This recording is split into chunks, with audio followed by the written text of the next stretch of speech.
कराची का एक और फ्लैट और एक और मस्क शुदा लाश। नाज़रीन, आप जानते हैं कि 8 जुलाई को कराची के अंदर एक इंतहाई अफसोसनाक वाकया पेश आया, जहां पर एक अदालती बेल्फ एक अदाकारा से फ्लैट खाली करवाने के लिए उनके फ्लैट पर पहुंचता है और दरवाजा नॉक करने के बावजूद जब अंदर से कोई दरवाजा नहीं खोलता तो वो अदालती बेल्फ दरवाजा तोड़कर अंदर दाखिल होने की कोशिश करता है। लेकिन जैसे ही वो अदालती बेल्फ दरवाजा तोड़कर फ्लैट के अंदर दाखिल होता है, उनके रोंगटे खड़े हो जाते हैं। वहां पर एक मस्क शुदा लाश पड़ी है। लाश भी किसी आम शख्स की नहीं बल्कि उस अदाकारा और उस मॉडल की जिसके पीछे लाखों फैन सिर्फ एक सेल्फी के लिए भीड़ में खड़े होते थे।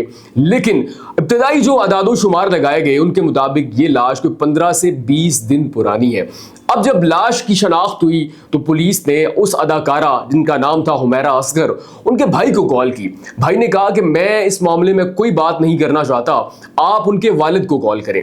वालिद को कॉल की तो वालिद ने इंतहाई गुस्से से कहा कि मेरा हुमैरा असगर से कोई ताल्लुक नहीं है, आप जहां चाहें दफना दें। यहां तक जितना मामला था आप बहुत अच्छे से जानते हैं।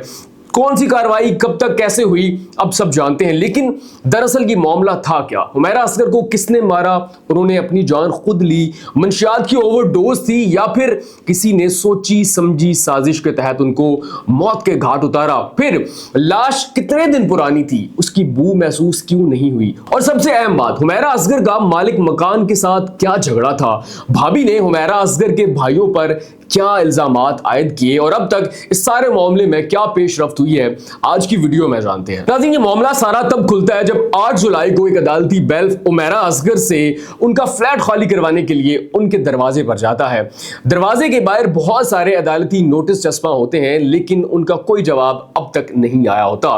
तो अदालती बेल्फ जो है वो दरवाजा नॉक करता है, दरवाजा नहीं खोला जाता, दरवाजा तोड़ा जाता है, अंदर एक लाश मौजूद होती है। वो लाश थी 42 साल हुमैरा असगर, जिनका ताल्लुक तो लाहौर से था लेकिन वो पिछले कई सालों से कराची में मुकीम थी। शोबे के लिहाज से वो मॉडल थी, अदाकारा थी। अब यहां तक का जो मामला था उस पे कई सवालात जो हैं वो उठते हैं कि किसने जान ली, कत्ल हुआ, खुदकुशी की, या फिर मंशियात की ओवरडोज थी। नाज़रीन, ये वाकया होता है इत्तेहाद कमर्शियल के इलाके में, जहां पर एक फ्लैट से उनकी लाश जो है वो बरामद हुई। आज जो मामला मैं आपके सामने रखने वाला हूं उससे बहुत सारे आपके जो सवालात थे उनके जवाब मिल जाएंगे, आपकी कंफ्यूजन जो है वो सॉर्ट आउट हो जाएगी।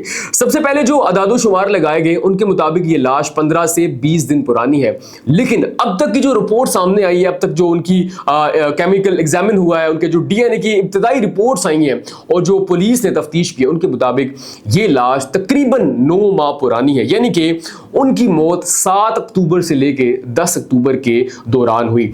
अब इसका सबसे पहले जो खदशा जो है वो जाहिर किया गया वो इस तस्वीर से और इस वीडियो से किया गया कि उनकी जो लाश थी वो डीकंपोज होने के आखिरी मराहिल में थी। अब में से बहुत सारे लोग ये बात जानते हैं कि जब लाश डीकंपोज होती है तो सबसे आखिर में सर का पिछला हिस्सा और जो घुटने होते हैं वो सबसे आखिर में डीकंपोज होते हैं, लेकिन हुमैरा असगर के केस में ये हाल था कि उनके सर का जो पिछला हिस्सा था वो भी डीकंपोज हो रहा था और उनके घुटने जो थे वो भी इंतहाई अफसोसनाक सूरत हाल का शिकार थे, हत्ता कि उनके जिस्म में कीड़े पड़ चुके थे और उनका जो एक हाथ था वो कीड़े उनके जिस्म से अलग कर चुके थे। अब पुलिस ने सारी सूरत हाल में सबसे पहले भाई से राब्ता किया, उन्होंने इनकार किया। उसके बाद वालिद से राब्ता किया, उन्होंने भी इंतहाई गुस्से से जो है वो जवाब दिया। उसके बाद पुलिस मुसलसल उनसे राब्ता करती रही मगर उन्होंने राब्ता ना किया। उसके बाद जब मीडिया पे प्रेशर आया तो उनका एक भाई जो है अपनी बहन की लाश वसूल करने के लिए कराची पहुंचता है, लेकिन वहां पर भी जो उन्होंने प्रेस कॉन्फ्रेंस की इंतहाई अफसोसनाक थी। उन्होंने एक दफा भी अपनी बहन का जिक्र नहीं किया, एक दफा भी उन्हें बहन कहकर मुखातिब नहीं किया, बल्कि वो बार बार लाश कहते रहे, फिर मीडिया का शुक्रिया अदा करते रहे, फिर अजीबो गरीब सी बहकी बहकी बातें करके वो लाश लेकर आए।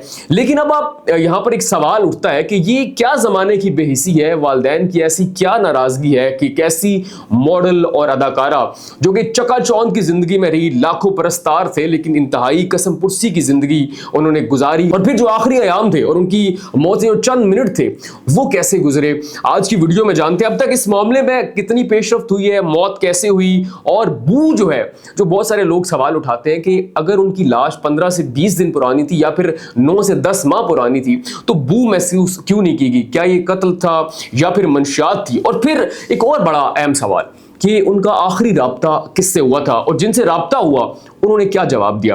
अब आप ये देखें कि पिछले अक्टूबर यानी कि 7 अक्टूबर 2024 को उनकी बिजली मुनक़ता होती है। अब आप ये देखें, कराची जैसा शहर जहां पर हब्स और गर्मी की हालत ये है कि इंसान एक रोज भी पंखे या एसी के बगैर गुजारा नहीं कर सकता, वहां पर पिछले 10 माह से एक फ्लैट की बिजली मुनक़ता है और वहां पर एक शख्स अब भी रिहाइश पजीर है। तो यहां से अंदाजा लगाना मुश्किल नहीं है कि उनकी मौत जो है वो अक्टूबर में ही हो चुकी थी, क्योंकि 10 माह पहले अक्टूबर 2024 में उस फ्लैट की बिजली मुनक़ता हो जाती है। आखिरी मर्तबा किसी ने भी हुमैरा असगर को अक्टूबर 2024 में देखा। उनकी जो आखिरी सोशल मीडिया पोस्ट है वो भी इन्हीं तारीख की है, और फिर जो उनकी आखिरी पॉडकास्ट या फिर जो सोशल मीडिया पे अपीयरेंस है वो भी इन्हीं दिनों की है। अब आप यहां से अंदाजा लगा सकते हैं कि क्यों कहा जा रहा है कि उनकी जो मौत है वो 9 से 10 माह पहले हुई, क्योंकि जो लाश थी वो गलने सड़ने के अमल इस हालत तक पहुंच चुकी थी कि सर का पिछला हिस्सा जो है वो भी डीकंपोज हो चुका था, घुटने जो थी वो भी डीकंपोज हो चुके थे और हाथ जो था उनका अलग हो चुका था। अब यहां पर बहुत सारे लोग ये सवाल करते हैं कि बहुत सारे जो हमारे इस फील्ड के लोग हैं, यानी कि एक्टर्स हैं, मॉडल्स हैं, वो मंशियात जो है वो ओवरडोज करते हैं, पार्टीज करते हैं। लेकिन अगर हम फ्लैट की हद तक बात करें तो अब तक जो फोरेंसिक रिपोर्ट्स हमारे सामने आई हैं, मंशियात जो है वो इस्तेमाल नहीं हुई, कोई ऐसा सबूत नहीं मिला। हत्ता कि अगर हम फ्लैट की हद तक बात करें तो स्मोकिंग के भी कोई आसार जो है वो नजर नहीं आए। अब यहां पर एक और सवाल उठता है कि क्या उनकी तबई मौत थी, क्या वो अपनी मुद्दत, अपनी उम्र पूरी कर चुकी थी? तो जो उनके जिम ट्रेनर थे उनके मुताबिक जो हुमैरा असगर है वो रोजाना 3 घंटे जिम किया करती थी, हैवी वर्कआउट किया करती थी। तो उनकी कुछ सेहत के कोई ऐसे संगीन मसाइल नहीं थे, कोई बीमारी नहीं थी। अब यहां पर सिर्फ 2 सवाल बाकी बचते हैं कि क्या इनका कत्ल हुआ या फिर उन्होंने अपनी जान खुद ली। लेकिन इससे भी पहले सोशल मीडिया पर लोग एक और सवाल उठा रहे हैं कि आखिर उनकी लाश से बू महसूस क्यों नहीं हुई। अब यहां पर हैरत अंगेज चीजें जो हैं वो सामने आती हैं। सबसे पहले अगर आप ये देखें कि अगर कोई शख्स किसी कमरे में, किसी फ्लैट में मारा जाता है, वो सुसाइड करता है, उसका कत्ल होता है, तो वो जो पहले 2 से 3 माह होते हैं ये होते हैं जिस्म से लिक्विड अलग होने के मराहिल। इन दिनों में ही बू महसूस होती है। अब जो है ये सबसे ज्यादा बू महसूस कौन कर सकता था? जो कि हुमैरा असगर के फ्लैट के बिल्कुल सामने रहने वाले। लेकिन यहां पर एक और हैरत अंगेज चीज सामने आती है कि जो फैमिली हुमैरा असगर के फ्लैट के बिल्कुल सामने रहती है वो सितंबर से लेकर फरवरी तक छुट्टियां गुजारने के लिए अपने आबाई इलाके में चली जाती है। ये लोग तब वापस आते हैं जब लाश अपने जो इब्तिदाई प्रोसेस होता है लिक्विड अलग होने की या फिर जो बू महसूस करने के आयाम होते हैं वो गुजार चुकी होती है। अब यहां पर बहुत सारे सवाल उठते हैं कि कौन सी ऐसी फैमिली है जो इतने महीने, यानी कि सितंबर गुजर गया, आपका अक्टूबर, नवंबर, दिसंबर, जनवरी गुजर गया, इतने माह, 4 से 5 माह वो छुट्टियां गुजारने के लिए गए हुए हैं और उन्हीं दिनों में जाते हैं जब लाश से बू महसूस होती है।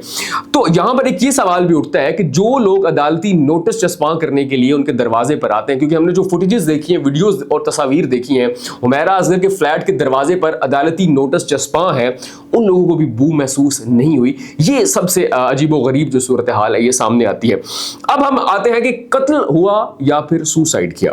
अब भाभी ने बहुत सारे इल्जाम लगाए और इसमें मालिक मकान का किरदार क्या है उस पर सबसे पहले बात करते हैं। 2018 में हुमैरा असगर ने इस फ्लैट में रहना शुरू किया। मुआहदा हुआ था 40,000 माहाना किराए पे और फिर इब्तिदाई तौर पर 1,60,000 रुपया सिक्योरिटी और 2 माह का किराया जो है हुमैरा असगर ने एडवांस में दिया था। 11 माह के बाद 10% किराया बढ़ना था, जैसे कि आम मामूलात में होता है। लेकिन जब 2019 में हुमैरा असगर ने अपने मालिक मकान से इस कॉन्ट्रैक्ट को रीन्यू करने के लिए राब्ता किया तो उन्होंने इस फ्लैट को मजीद हुमैरा असगर को देने से इनकार कर दिया। अब इनकार क्यों हुआ इसकी वजह अब तक सामने नहीं आई, लेकिन हुमैरा असगर अदालत चली जाती हैं, स्टे ऑर्डर लेती हैं, वो कहती हैं कि मैंने इसी फ्लैट में रहना है। और ये जो है वो लॉज जो लोग जानते हैं उन्हें मालूम है कि बहुत आसान है कि अगर कोई किरायादार इस मामले में स्टे ऑर्डर लेता है अदालत फौरन दे देती है। हुमैरा असगर को भी अदालत से स्टे ऑर्डर मिल जाता है। उसके बाद हुमैरा असगर ने अदालत के अंदर किराया जमा करवाना शुरू कर दिया।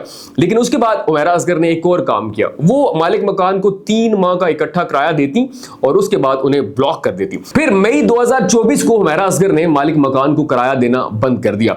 अब ये वो दिन थे जब जो मालिक मकान था उसको एक वजह मिली, वो अदालत जाते हैं, वो कहते हैं कि अब तो क्योंकि वो मुझे किराया भी नहीं दे रही तो आप जो है वो मेरा फ्लैट फ्लैट खाली करवा दे।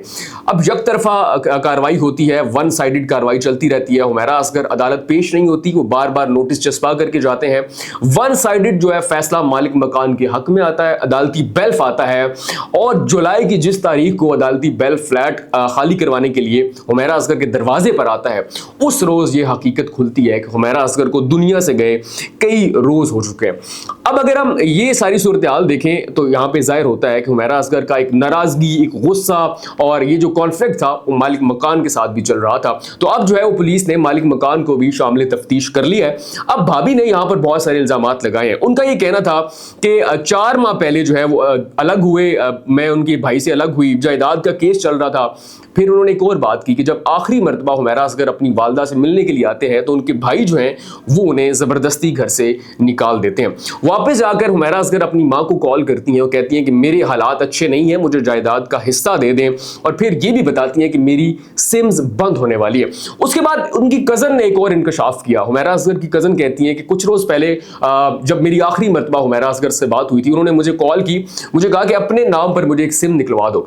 फिर कुछ रोज़ के बाद उन्होंने एक और मैसेज किया, उन्होंने कहा कि मुझे एक वॉइस नोट करो जिसमें मुझे ये बताओ, मुझसे कहो कि तुम्हारा आईडी कार्ड मेरे पास है, लेकिन मैंने उन्हें ऐसा कोई वॉइस नोट नहीं भेजा। अब यहां पर सिम्स बंद होना, अपने नाम पर सिम निकलवा दो और मुझे ये वॉइस नोट करो कि तुम्हारा आईडी कार्ड मेरे पास है, यहां पर सूरत हाल की संगीनी को मजीद आया करता है कि यहां पर मामला इतना आसान और सीधा नहीं है जितना अब तक नजर आ रहा है। इसके कुछ रोज के बाद ही हुमैरा असगर का फोन बंद हो जाता है। लेकिन अब जमाने की सितम जरीफी को तो आप छोड़ें, वालिदैन की हालत आप ये देखेंगे, मां को भी फिक्र नहीं है कि आखिरी मरतबा मेरी बेटी ने मुझसे ये कहा था कि मेरी सिम्स बंद होने वाली हैं, मेरे हालात अच्छे नहीं हैं, मुझे जायदाद में से हिस्सा दें, और अब 9 माह गुजर चुके हैं, मेरी बेटी ना घर आई है ना मेरा उससे राब्ता हुआ। और फिर जो सबसे ज्यादा अफसोसनाक पहलू इस केस में सामने आता है वो ये है कि हुमैरा असगर के 3 मोबाइल्स और एक टैबलेट बरामद होता है। जब उसको अनलॉक किया जाता है तो सबसे पहले जो चीज सामने आती है कि हुमैरा असगर ने अपनी मौत से चंद मिनट पहले 10 लोगों से राब्ता किया। हुमैरा असगर ने उन 10 लोगों को सिर्फ 2 मैसेजेस किए। पहला मैसेज किया हेलो का और सबको सेंड किया। दूसरा मैसेज किया कि मुझे आपसे बात करनी है या मैं आपसे बात करना चाहती हूं। 10 लोगों को सेंड किया, किसी ने राब्ता न किया न रिप्लाई किया। 3 दिन इस मैसेज के बाद जो है वो मोबाइल्स ऑन रही है, 3 दिन किसी ने रिप्लाई न किया, बल्कि 9 माह 10 माह गुजर चुके हैं, अब तक उन मैसेजेस का रिप्लाई नहीं आया। अब यहां पर आप दिल थाम लीजिए, उन 10 लोगों में हुमैरा असगर का एक भाई भी शामिल है। हुमैरा असगर ने अपने भाई को भी वही 2 मैसेजेस किए, भाई ने अब तक उन 2 मैसेजेस का जवाब नहीं दिया। और उसके बाद मीडिया प्रेशर के बाद जब उन पे मीडिया प्रेशर बढ़ता है तो अपनी बहन की लाश लेने के लिए आ जाते हैं और जाकर उन्हें दफना देते हैं। अब यहां पर सूरत हाल जो है वो मजीद वाज़ेह तब होती है जब कल परसों उनके वालिदैन का एक इंटरव्यू आता है। वालिदैन जो है उसको कत्ल करार देते हैं, अपने ऊपर जितने इल्जामात थे मुस्तरद करते हैं। वालिद कहते हैं कि मैंने ऐसा कुछ भी नहीं कहा, कि मैं लाश वसूल नहीं करता, बेटियां सबको प्यारी होती हैं, मेरी उससे अच्छी सलाम दुआ थी। फिर वालदा कहती हैं कि मुझे ये लगा कि मेरी बेटी शायद बैरून मुल्क शूट पर थी, जब वापस आएगी मुझसे राब्ता कर लेगी। मैंने राब्ता करने की कोशिश की तो उसका जो है वो नंबर बंद आया। अब यहाँ पर बहुत सारे जो लोग हैं वो ये भी कह रहे हैं, जब वालदा ने ये कहा कि कराची के लोग बड़े बेहिस हैं, उनके पड़ोसी बड़े बेहिस हैं, उन्होंने देखे ही नहीं कि मेरी बेटी किस हाल में है, उन्हें बू महसूस नहीं हुई। लेकिन यहाँ पर लोग ये सवाल कर रहे हैं कि वो तो पड़ोसी थे, उनका क्या उनसे लेना देना, उनसे क्या रिश्ता, आप वालिदैन थे, आपको पता ही नहीं है कि 10 माह गुजर गए, आपकी बेटी घर नहीं आई, राब्ता नहीं हुआ। अब यहाँ पर एक आखिरी अपडेट ये है कि जो फोरेंसिक रिपोर्ट्स अभी तक सामने आई है, केमिकल एग्जामिनेशन जो रिपोर्ट सामने आई है, जहर के कोई शवाहिद नहीं मिले। अब मामला सिर्फ एक बचता है कि क्या इन्होंने सुसाइड किया। अभी तक के मामले में ये सारी पेशरफ्त हुई है कि मामला जितना सीधा और आसान नजर आता है इतना है नहीं है। लेकिन अब देखना यह है कि ऊंट किस करवट बैठता है। उन्होंने अपनी आखिरी अयाम और खास तौर पे अपने चंद घंटे जो है वो किस मुश्किल से गुजारे, उन्हें किसने मारा, उन्होंने अपनी जान खुद ली, और ये जो सिम्स वाला चक्कर था ये कौन था। इस सारी सूरत हाल में उनके भाई का क्या किरदार है और मालिक मकान का क्या किरदार है।